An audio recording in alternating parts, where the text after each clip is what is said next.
disiapkan rumah ya. Untuk hari ini kan kemarin bab 3 sudah selesai. Kita lanjutkan ke bab yang keempat.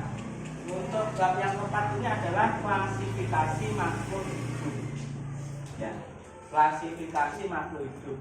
Kira-kira dari judul ini yang bisa kalian pahami atau kalian mengerti artinya apa itu? Klasifikasi makhluk hidup. Ada dua kata di sini tadi. Klasifikasi sama makhluk hidup. Berarti nanti yang dibahas itu berarti benda mati apa benda hidup? Yang pertama dari dua kata ini, makhluk hidup itu terdiri apa saja? Ada yang bisa angkat tangan? Ayo. Ya. Siapa namanya? Ya. Apa makhluk hidup itu? Contohnya apa? Contoh dari makhluk hidup tadi itu ada ya hewan. Ya. Ada lagi selain hewan siapa? Angkat tangan. Siapa? Namanya? Tumbuhan ya. Ya. Peta konsep seperti ini. Jadi nanti yang mau dipelajari apa itu sudah dikonsepkan dulu, dibuat peta konsep dulu. Jadi makhluk hidup itu terdiri dari 5 kingdom. Kalau di istilah IPA ada 5 kingdom. Kingdom itu ada yang tahu?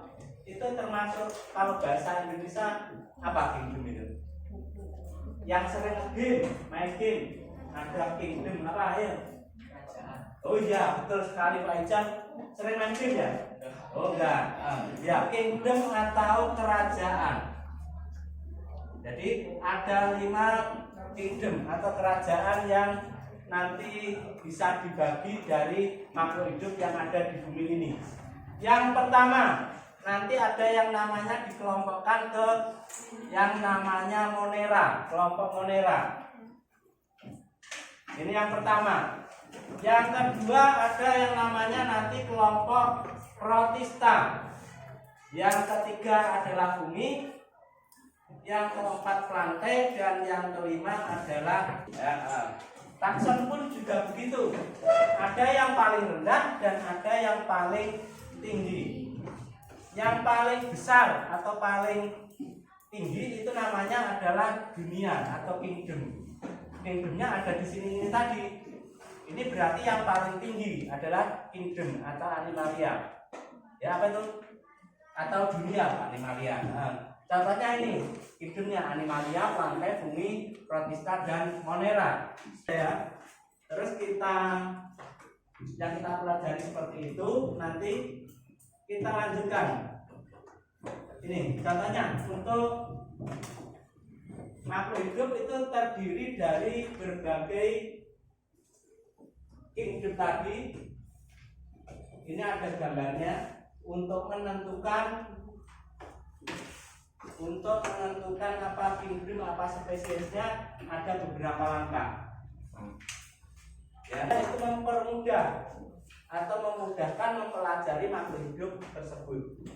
Jadi biar kita kalau mau mengatakan sesuatu itu makhluk hidup lebih gampang, lebih mudah. Jadi ini termasuk namanya apa, ini apa, kelompok mana itu kita mengatakannya lebih mudah. Ya, sambil menulis saya absen dulu ini. Abdul Rauf ada. Adi Kartika, Alfi, Ivy ya, Alfani. Dari klasifikasi tadi tujuannya supaya kita mudah untuk mengelompokkan makhluk hidup itu ikut yang mana.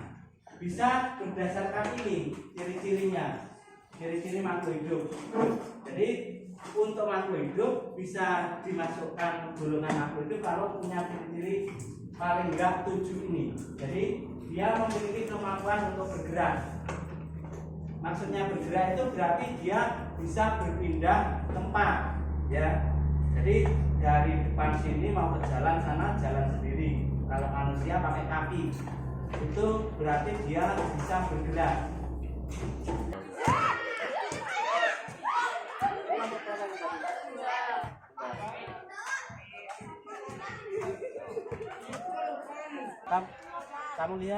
Kamu lihat dulu, ayo dilihat dulu bendanya.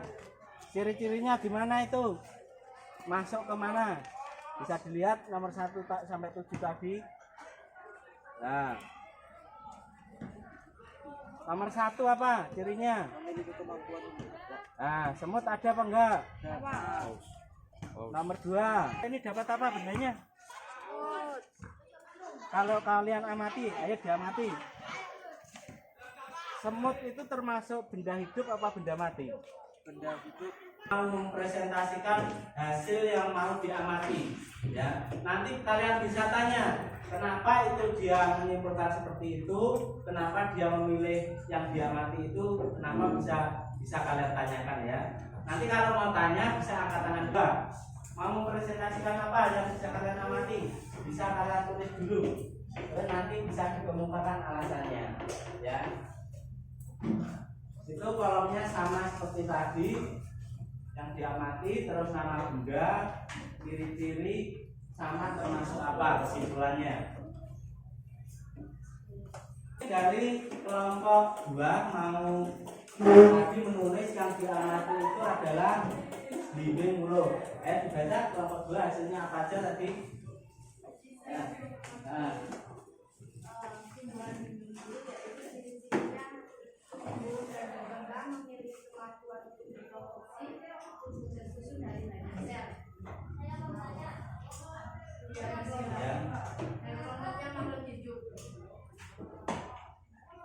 Ya.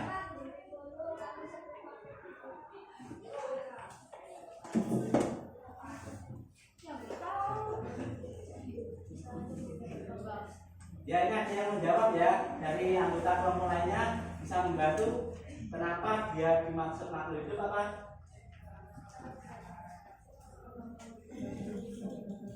Ya. Terus selain itu apa cirinya? Ya, ada yang mau menjawab pertanyaannya tadi anggotanya, ya apa? Yang kedua itu contohnya, kenapa rasanya seperti itu? Ini. Yang pertama belimbing mulut, terus yang selanjutnya tadi ada yang nama benda semut, ada yang tadi lihat kucing. Itu kira-kira yang bisa disimpulkan apa?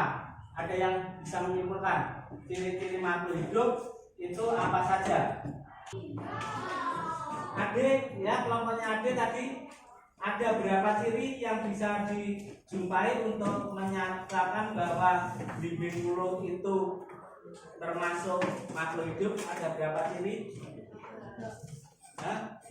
Ada 3 ciri. Apa saja tadi yang cirinya?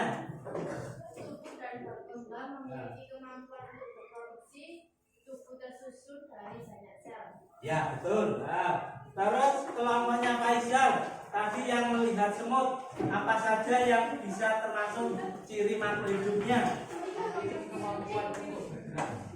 Oh ya, terus apa lagi? Nah, ya temennya bantu, Andika bantu ya.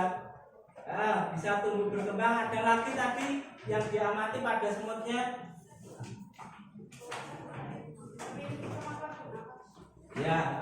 Ya, itu ciri-ciri yang termasuk makhluk hidup. Jadi nanti kalian bisa melihat kalau ini tadi di lingkungan sekolah, nanti di lingkungan rumah juga bisa juga mengamati seperti yang ada di sekolah tadi.